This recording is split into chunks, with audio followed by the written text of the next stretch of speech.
there, this is Ross Scissors, and this is the Backcountry Fly Fishing Podcast, where we talk about fly fishing in more interesting places. We have spent the last few weeks covering what I consider to be sort of the big questions before you can fly fish effectively in the winter. That includes how to dress to keep your body warm and your core warm and keep that temperature up so you're not going hypothermic and turning blue out there. How to keep your hands warmer. It would be a lie for me to say that you can keep them totally warm, as you know if you listen to last week's episode. But you can do some stuff to make them more comfortable. Certainly some ways to keep those fingers from falling off and turning black while you're out there fishing in the middle of the winter. And today we're going to talk about your feet. And now once we've covered all of these various parts of your body, which I know it seems excessive, we've got like 3 hours of talking about how to keep various parts of you warm, but if you can't stay warm and if you can't be reasonably comfortable out there, you're just not going to fish. You're not going to have a good time, which means you're not going to do it. It's going to be miserable. It's going to suck way more than you're going to be willing to bear. And you're probably just not going to stick with this winter fly fishing thing. So first and foremost, as always, want to keep you safe, but also I want to keep you fishing out there on the water.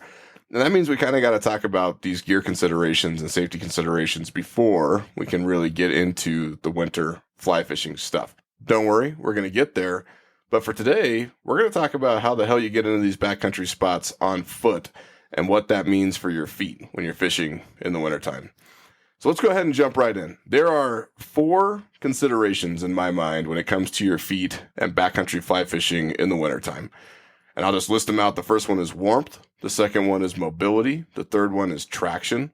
And the last one is safety. And the last one really has less to do with what you're wearing on your feet and more to do with your level of knowledge and how you make decisions out there in accordance with that first guiding principle of always putting safety first.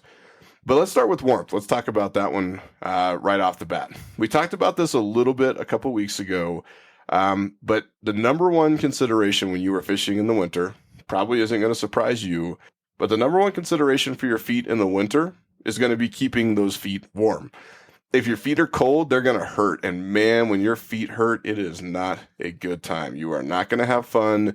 It is going to end your day early. It's going to hurt. And it's bad. You don't want to be out there with cold feet, truly. There's almost nothing worse than that. So you got to think about how you're going to keep yourself warm. You've already heard my spiel on this for the most part, which is that you really need, especially in cold environments where you are fishing water temperatures that are low 40s or mid to high 30s and air temps that are considerably, colder than that. So we're talking stuff from 40 degrees all the way down to minus 10 degrees. You need to be wearing waders that are made for that, just out of the gate. You're going to have some decent winter waders. There are people who make regular old stocking foot waders work. I don't know how they make them work. I've tried everything, different socks, different layers of socks, heaters in the toes. I've tried just about everything, and my feet still get cold, which leads me to believe that I must be fishing in places that are much colder than where they're fishing, or I'm a gigantic weenie, and that's entirely possible, and I'm not too proud to admit it. But I've never been able to make that work, so I really strongly recommend that you look at getting a good pair of insulated boot foot waders. You're not going to look cool. They're kind of clunky. It's like wearing space boots.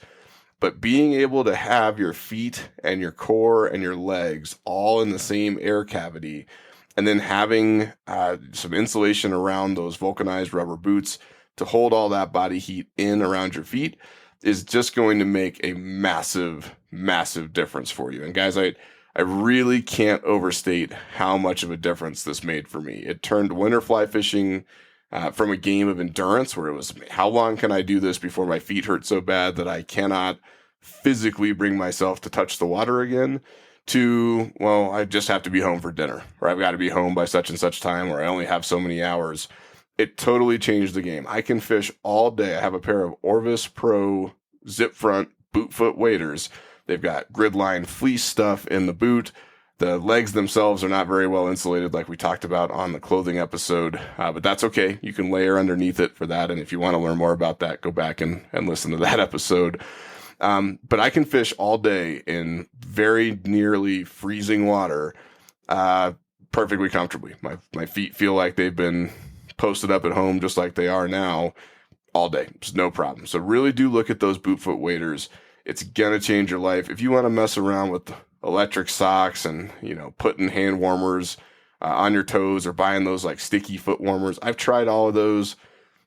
Maybe they'll work for you. They've just never worked for me. The only way that I have found to keep my feet warm in really cold environments is boot foot waders. Go look at them. You don't have to spend a bunch of money on them. You can if you want to, certainly. But having a good pair of dedicated winter waders that include those boot feet, gonna change your life when it comes to foot comfort out there. Now, comfort is an important thing because you're eventually going to have to get into the water. We're fly fishing. You're going to be wading. You are eventually going to get into the water. Clearly, you're going to need to be wearing waders at this stage of the season to do that. So eventually, you're going to have to put these things on. But waders of all kinds, whether you're wearing stocking foot waders with boots or you're wearing boot foot waders, come with a pretty serious disadvantage. And that disadvantage is that they're not very fun to hike in. They're not. So if you're just going to park and hop out and go 20 feet down an embankment to the river from your car, that's cool. I mean, I do that in the wintertime too. Sometimes it's all I have time for. But I don't just do that, right? I still love to get out into more remote areas where I can safely. That usually involves hiking into canyons of some kind so that I can get up next to a dam or on these tailwaters. And that means that I'm going to have to do some walking. It might be a mile, it might be 2 miles. In some cases, it might be 4 or 5 miles. I actually fished this past week in one of my favorite canyons here in Colorado. And it was a 2-mile hike in there and then about a 2-mile hike out, which, any other time of the year is no big deal, right? I mean, I had 2 miles and 1,000 feet of elevation gain is nothing when you hike all summer.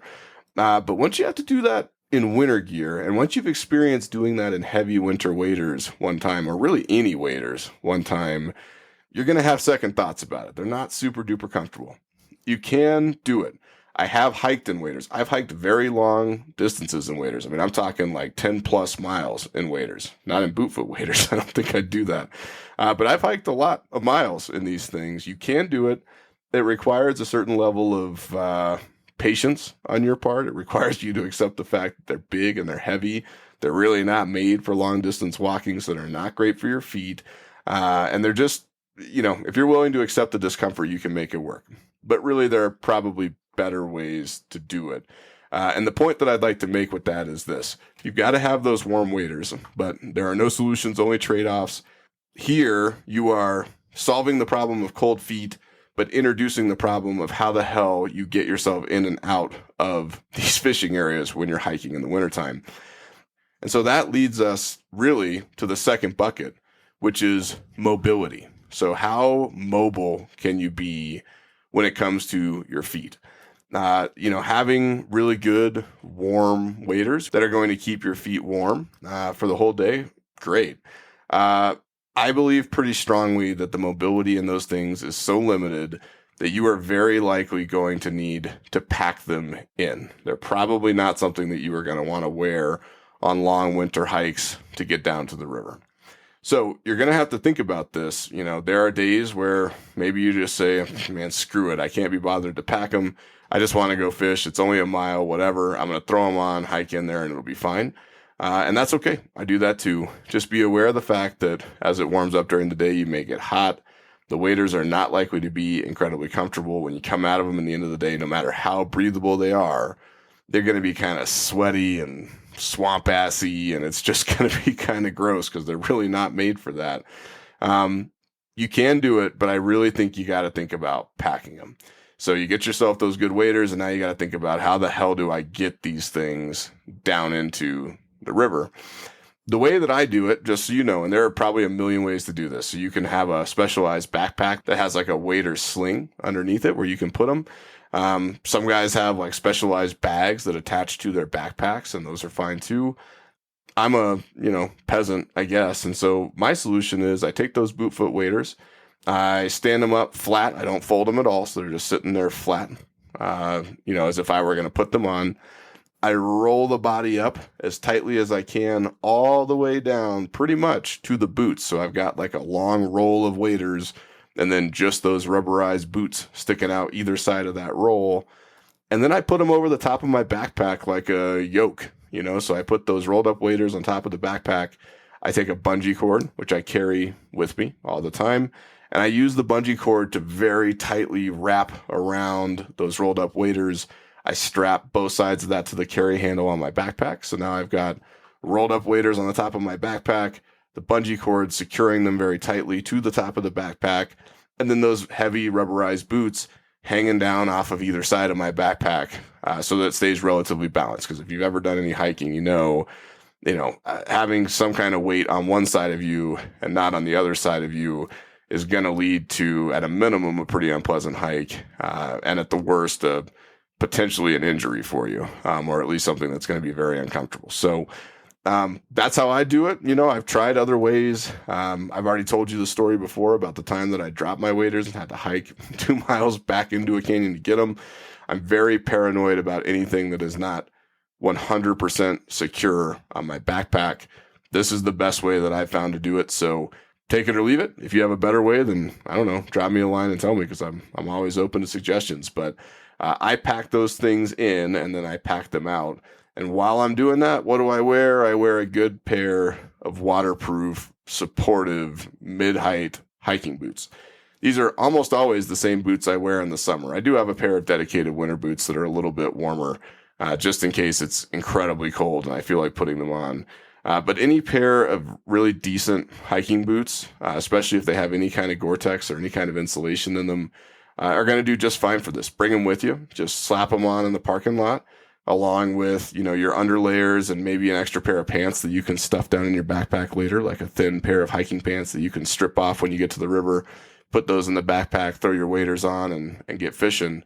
But bring those with you so that you have something to hike in comfortably. And that way you can hike into the river with stuff that was made to hike into the river. You can hike out of the river with stuff that was made to hike out of the river. And you can have your waders while you're on the water, in a way that keeps your feet warm and happy and keeps you fishing for as long as you would like, without having to kind of look back up the hill on the way out of the canyon and go, oh, man, I got to climb out of there wearing all of this sort of spacesuit stuff. This is the best of both worlds. When you get down there, you can decide how you want to secure your hiking boots to your pack. I don't think this is rocket science, guys. You can just take the laces on your hiking boots, put them through a D-loop, or through a strap on your backpack, or through the carry handle on the top of your backpack. Tie them real tight with a real good double knot that ties those boots together. They'll stay there all day. I've done this many times. I just did it this week. You got your backpack. You've got your boots hanging on your backpack. You can jump in the river in your waders, fish for however many miles you want. When you're ready, you hop out. You take off your waders. You get your boots off your pack. You put the waders on your pack, and you hike your butt back out and go home to the family. So as far as mobility goes, that is a really important thing to think about, is that these waders, you got to have them if you want to be comfortable, but you are not going to be as mobile in them as you would be without them. And that means you're going to have to do some finagling with your rig and with your pack to really sort of maximize your efficiency and your effectiveness hiking in and then fishing when you get there. Now, along with mobility, or at least related to mobility, we'll say it's mobility adjacent, is the concept of traction. It probably won't come as a surprise to you that in the wintertime, there's snow on the ground in a lot of places, and especially in places that are cold enough where you would be interested enough in this topic to listen to this podcast. There's probably some snow on the ground. And where there's snow, there's probably ice, and ice is slippery, right? So we're kind of covering kindergarten level stuff here, but it pays to say.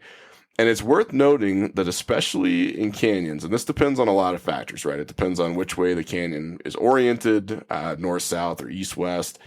It depends on what latitude you're at. It depends on the general climate where you are. There's some stuff there that factors into it, but I will say this. In general, in most of the United States, and especially the western United States, and especially anything kind of Colorado or further north, anything on the north-facing wall of a canyon is not going to get a lot of sun. This is why people kind of joke about not buying a north-facing house, right, in Colorado or a lot of these states. The reason for it is that it snows. The snow sticks to the ground. There's really never any sunlight that hits it, and it just freezes. It becomes this kind of frozen ice cube for the rest of the winter. And that happens in canyons too. It is very common to hike into these canyons and find one side of the canyon completely clear of snow and ice because it gets plenty of sun. It's almost always the southern facing wall of the canyon that looks like that. And then you've got the other side, which is snowy and icy and kind of winter wonderland. And it's actually kind of a crazy thing because the river is sort of bifurcated. You've got like this beautiful, sunny, kind of dry area on the south-facing side, and then you've got this wintry, cold, icicly thing on the north-facing side. And it's kind of a trip, and it's a beautiful thing. It adds to the appeal of those areas, at least to me. But it is worth noting that you're going to encounter snow and ice. So even if you look at it and you think, man, I don't know, it's been 60 degrees the last 2 weeks. It's pretty warm.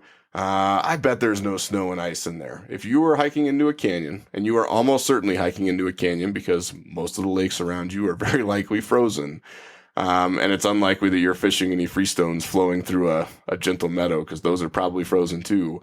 You're probably hiking into a tailwater. That tailwater is probably in a canyon or a valley or something like that.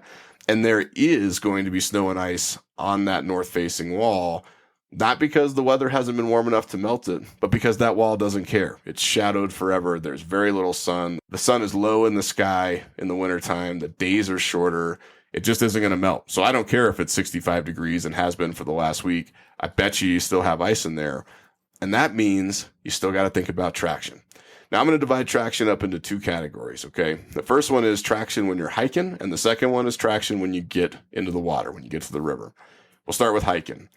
When you are hiking, you do not want to wear cutesy boots with crappy traction, okay? So no offense to Sorel. I have Sorels and I love them, but most of their boots have pretty wimpy traction. The tread is not very deep. The patterning in that tread is not really designed for serious grip on slopes or on angles. They are made for walking around on city streets, right? And looking good, right? And they provide enough traction to not fall over and crack your head open in your driveway, but they ain't made for hiking. They're just not. So the very first thing that you should do when you pick up a pair of boots is flip them over and look at that tread. And you want pretty aggressive tread, right? And by aggressive, I mean you want pretty deep tread. So you want to have plenty of room for that tread to sink into the snow and bite into the snow so that you're not slipping and sliding all over the place. You want enough tread that covers enough of the sole of the boot that you don't have slick spots on the boot. If you ever look at these, sometimes you'll see some that have like real aggressive tread on the toe and then not a lot of tread anywhere else. You'll see others that have these cute designs with like a smooth circle in the middle of the shoe and then heavy tread on the heel. And you don't want that. You want good, deep, aggressive tread that looks like it is made for walking on slippery stuff all across the sole of that boot, including up onto the toe. If it doesn't have that, put the boot down. Keep looking, right? If you want to look stylish, that's cool. You can go shop for stylish boots. But if you want to do backcountry fly fishing in the wintertime and you don't want to break your legs and you don't want to get hurt, and as I've said before, I have taken some wicked, wicked falls in these canyons on account of not having the right traction, or even if I did have the right traction, sometimes you still fall over. You want to do everything you can to be safe, because if you fall, you could get hurt. And if you get hurt in there, it's going to be really tough for rescue crews to come and get you, and really tough for you to extricate yourself, right? It's a lot harder to hike in the wintertime than it is in other seasons. That's doubly true if you're injured. So make sure that you have good traction on those boots, and then carry a pair of spikes, right? So I see so many people who don't have spikes on them. And by spikes, I mean they're kind of rubberized. Sometimes they're chain. It depends on what they're made out of. But they are basically slip-on cleats that go over your boots. So they are stretchy. They slide down on over to the boot. And then underneath the boot, it kind of straps across the bottom of them, are these really sharp spikes, literally. And they are designed for being able to get you bite and traction and tread on snow and on ice and on slippery surfaces. And they are 100% mandatory for a lot of canyons that feature any type of steep trail, any type of steep embankment, any kind of extended periods of iciness. There's a lot of places where you might need these spikes, and I will not hike in the wintertime without a good pair of spikes in my backpack. I might never use them, but I very often do, and I would literally not hit the trail without them, because you are potentially going to get stuck and have to turn around if you don't have them. You might fall and hurt yourself. They weigh nothing. They're really not that expensive. You can buy a really good pair for like $50 or $60, and they'll last you forever if you take good care of them. But you do want to have these with you in your winter pack for sure. and be ready to break them out, right? I know it's annoying to stop hiking and have to sit down and put these things on your feet, but hey, if you have to, you have to. You come to a snowfield, the bottom of that snowfield is a 200-yard tumble down into a valley full of boulders. Probably time to put on the spikes, right? If you find yourself on the north side, the north-facing wall of a canyon, and you're hiking up fairly steep slopes that have good, solid patches of snow and ice on them, it's probably time to put on your spikes. You're going to want to make sure you have those. There are a ton of good brands. I have Catula Exo spikes. Those are the ones that I carry. I just find them to be more durable. I've broken a fair number of spikes out there on the trail. These are super duper tough. They're very reliable. The spikes are super aggressive. And it is worth, I think, spending the extra $20 to kind of get the best ones on the market. But you do you. Buy whatever you want. Just make sure that they're good and make sure that you have them in your backpack because you may need them. Okay, so that is traction for hiking in. Traction once you get to the river is a different story, and it depends on the rivers you're fishing. Okay, so fishing like a limestone river is going to be a very different experience than fishing the rivers that I typically fish, which have granite bottoms. Very often you are wading over small to medium size, I hate to say gravel because it gives the wrong impression. We'll just say rocks and maybe even boulders. And those things are slippery. They're slippery all the time, but they're especially slippery in the winter. I don't exactly know why it feels that way to me, but it does. It feels like they're more slippery in the winter. Maybe because of the way the vegetation is in the wintertime. Maybe it's just because I'm wearing a bunch of stuff and I'm less nimble. I don't know. There's probably an explanation for it.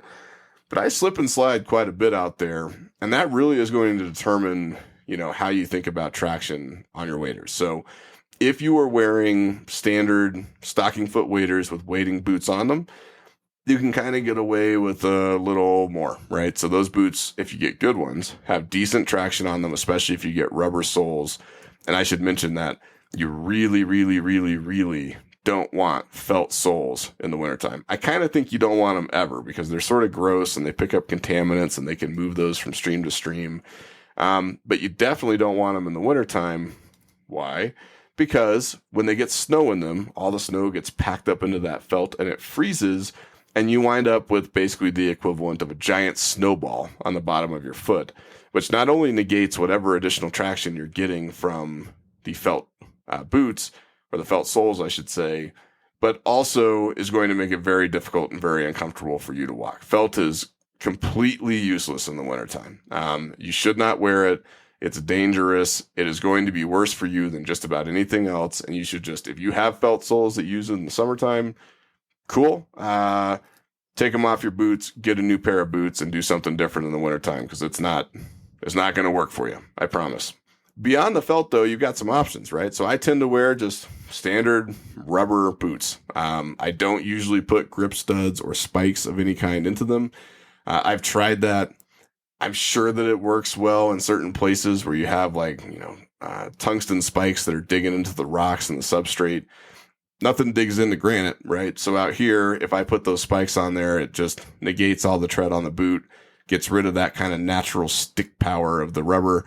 It makes me slide around like I'm on a pair of ice skates. It's actually pretty dangerous. So I tend to stay away from those, and I use just straight up rubber soles. That is true both on my standard wading boots and on my boot foot waders. The boot foot waders are, they're different, right? And they're kind of not made for traction. They're made first and foremost for warmth. If you get good ones, and those Orvis Pro boot foots are really, really good. They're also very expensive, which is a pretty considerable downside. They have okay grip, but it's just okay. It's not better than that.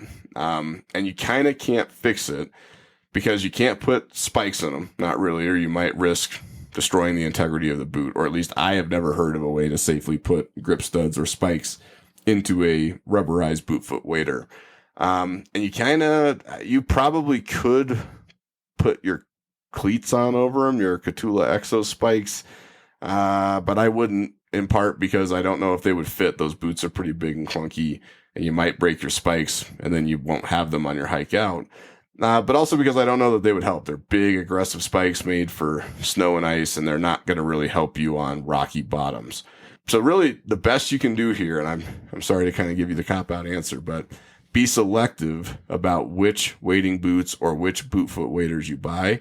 Look at that tread, right? One pair of boot foot waders that I had just had like rubberized little knobs on the bottom of the boots. And I wore those for a couple of seasons.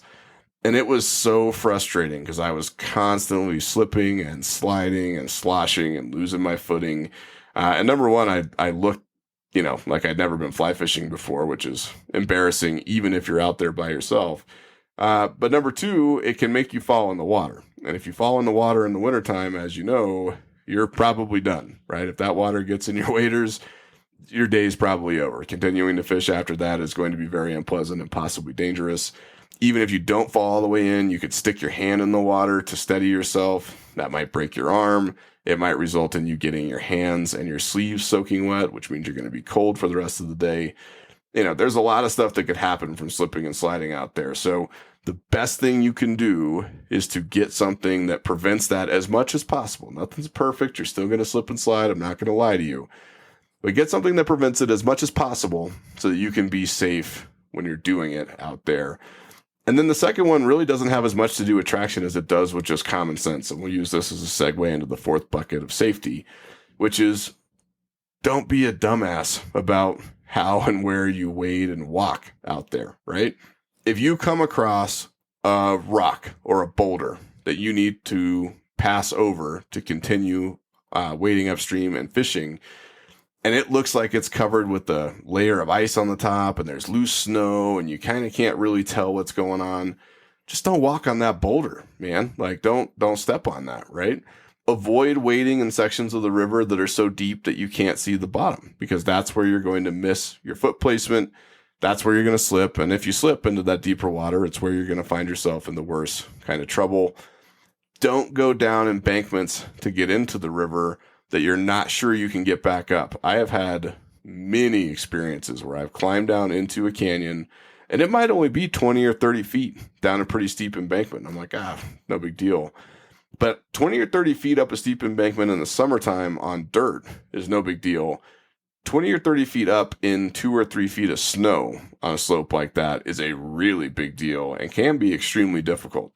I have actually been in several situations where I was not entirely sure I was going to be able to get out. I had to backtrack, in one case, close to 2 miles back down the river to find an exit point because I just could not climb out of the water and up that embankment anywhere else. I couldn't do it. It was too slick. It was too deep. And I just physically could not get myself back up to the road. Don't do that. Don't go down into places where you're not sure you can get back up. That should be a good rule of thumb in the winter, especially when you know stuff is slippery.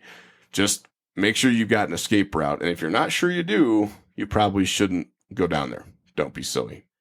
And the same goes for wading, right? So be conscious of the surfaces you're wading on. Avoid large, slick underwater rocks with lots of vegetation on them. You're probably going to slip. Look for gravel patches and silty substrate where you can stand with some pretty good traction with relative confidence. Don't step in reds. I know somebody out there is like, oh, don't step on a gravel. It's a red. There are probably going to be reds in the river, especially from the browns and the brook trout at this stage of the year. You know what they look like. We've talked about it before. They are cleaned off areas in usually shallow-ish, highly oxygenated water. They very often have fish on them. You should be paying attention. You're going to know it's a red. But there are lots of kind of gravelly, silty, sandy areas in the river behind rocks in particular. So in like a rock garden area or pocket water where there is no red. And you can stand there comfortably without having to position yourself on, these slick rocks. So just look for that. Wear your polarized glasses, look through the water, be very aware, even more so than you are in the summer, about where you are putting your feet and sort of consciously strategize. Okay, I'm going to stand right there on that dry rock and make my next couple of casts. Or I'm going to stand over there on that gravel bar and make my next couple of casts. Or over here, I'm going to walk on the shore because it looks a little clearer and I'm not sure I want to wade over that kind of medium-sized boulder out there in the water. Be intentional about it, right? Winter fishing's slower. You have time to think about it. You have time to make good choices. And now is really the time to make good choices because all the risk that comes with fly fishing in general is amplified by the fact that you are out there often alone. There are not a lot of people who winter fly fish. in very cold conditions with very cold water, and you can get yourself into trouble pretty quickly if you're not careful. So be thoughtful about how and where you wade. That will help to, number one, keep you safe, and number two, deal with and at least partially mitigate the lack of tread that you are likely to have on some of those winter waders. Also on the safety front, be cautious about where you step outside of the water. I every year hear a story about somebody who decides to walk out onto shelf ice, and shelf ice is, it's exactly what it sounds like. It is a shelf of ice, usually attached to the shore. And they decide to walk out on that shelf and try to fish the water beyond it, the open water beyond the shelf. Don't do that. You don't want to walk on shelf ice. Anybody who has ever been ice fishing, maybe we'll talk about ice fishing one of these days. That could be a fun distraction for the wintertime. But anyone who's ever been ice fishing knows that the ice above flowing water is always thinner, right? This is why you don't walk on ice typically right above the inlet at a lake when you're ice fishing. And it's why you don't walk, if you can avoid it, on frozen rivers at all, because that constantly flowing water underneath the ice does not allow the ice to reach the same thickness as still water does. And that means you don't know exactly how much ice is there, right? So about 4 inches of ice can support a person, but it's kind of tenuous. It might not be 4 inches of ice. It might be 2 inches of ice, or there might be 4 inches of ice over here and then 2 inches of ice over there. But you have no idea, especially if there is snow on it. You can't tell. And walking out onto those shelves is a recipe for disaster sooner or later. I'll tell you a real quick story. I took my sons fly fishing in the winter, probably 3 years ago now. They had their winter waders on, and it was fun. They decided to come out with me for the day. It wasn't a terribly remote area. We were right next to the car. But one of my sons, when I wasn't looking, decided that he would walk out on an ice shelf. He walked out on it. It looked, for all the world, like a pretty sturdy, pretty solid ice shelf. And he's only at this point, 6, 7, not very heavy. And he walks out on it, and pretty soon I hear splash, Dad. And I had to go running over there, splashing, scrambling and everything to grab him, pull him out of the water. He had water in his waders. He was soaking wet, and it was just time to go home. And that was a bummer, but it could have been so much worse. I mean, he could have been pushed downstream. His waders could have filled up, and he might not have had the strength to swim. It could have ended in a lot of really bad ways, to be perfectly honest with you. And that could happen to you too. You might not be a kid, but that can happen to you. Falling into frigid water of any kind is bad. Falling into quickly moving frigid water is really, really bad, especially in places where nobody is going to be able to help you quickly. Don't walk on ice shelves. Stay away from ice shelves. As a matter of fact, stay away from ice in general, guys. Like, you're not a 5-year-old anymore. You don't have to run up to the closest ice patch and pretend to slide on it because it's fun and go, wee. You don't need to do that, okay? Every time you do that, you are risking a fall. And every time you risk a fall, you are risking an injury. And every time you risk an injury in the backcountry, you are risking at least your safety and maybe your life. Don't walk on ice if you don't have to. Don't walk on unstable snow if you don't have to. We'll talk more about that here in a second. And in fact, we'll have a full episode about avalanche danger here in the near future. But be thoughtful about where you go in the wintertime. In addition to the ice shelves, try to stay away from anything where you can't see what's underneath the snow. Snow can be really deceptive stuff. So even if there's no ice there, you could be walking along the bank and you're like, oh, well, it looks like there's a clear path down to the river right here. Some reeds around and some of those kind of tall woody bushes that live on the banks of many rivers. And you're like, oh, it looks like I can get through there. And it looks like it's pretty easy. The way that the snow lies down over those bushes can really deceive you because it looks like it's solid snow. It's kind of blanketed the top of the bushes and it's laid them over with the weight of the snow. And it looks like it's fine. And then you step on it and you fall about 5 feet down into those bushes or 3 feet down or whatever it happens to be. I have made this mistake many times. And I'm very lucky I never broke my leg. But don't step on that stuff. If you do step on that stuff, you could find yourself falling down into, a patch of reeds or an ankle breaker, I call them, which is like a little channel or a ditch that you can't see underneath the snow. Just be aware that the snow hides things from you. And so If you're not completely sure that what you're looking at is packed snow over hard ground, you should stay away from that stuff. Don't walk on it because you don't know what's under there. That's true in bushes. It's also true in rock fields. You can't see the spaces between the rocks. You just see kind of the single unbroken blanket of snow. You step wrong, your ankle slides down into one of those crevices between the rocks the wrong way. Boom, broken ankle, right? Or twisted knee or whatever it is. Not good news. It's not good news. So really, really try to avoid walking in places where you don't know what's under the snow for sure. And really beyond that, don't walk in deep snow to begin with. That's called post-holing. So it's called post-holing because you take a step and you sink down into your knee or your hip or whatever it happens to be. And then you take another step and you sink into your knee and your hip. And it's not a lot of fun. It's exhausting, first of all. It's physically exhausting to do that, and it's not very fun to do it. No matter what kind of shape you're in, if you post-hole for more than, like a quarter mile, you are going to be shot in deep snow. It is incredibly difficult to make your way through snow that deep with no kind of trail. But second of all, again, you can get hurt. You don't know what's under there. You don't know where the rocks are. You don't know where the fallen trees are. It's just not a very safe thing to do. So try to avoid it. Now, you may have to, I'm not going to lie to you. I post hole every season because I'm very often the only guy who has been into a given section of water for quite a while, or maybe one of just a few who have been in there. And I may not have tracks to follow, and I may not have an option but to go through that to get to the water. But when I do it very slowly. I do it very carefully. And in general, I try to only post hole in places that I know fairly well. Obviously, you're not going to know every place the first time you fish it. It's going to take some time. But if you fish it in the summer and the spring and you kind of have a sense of the landscape and what's there and what's not there under the snow, that's going to do you a lot of favors when you're out there in the winter. And in fact, I would go so far as to say that at least in some places with heavy snowfall, fishing somewhere the first time that has a lot of snow on it is probably not a good idea. It's way better to go out there when you know the geography, you know the landscape, you know the features, and you can kind of avoid those traps and those potential issues on the way into the water. And I think that kind of gets us to the end here. There's more that we could say about it, and we probably will say more about it. In fact, any of those topics probably would merit its own podcast, and maybe one of these days we'll circle back to them and give them their own podcast.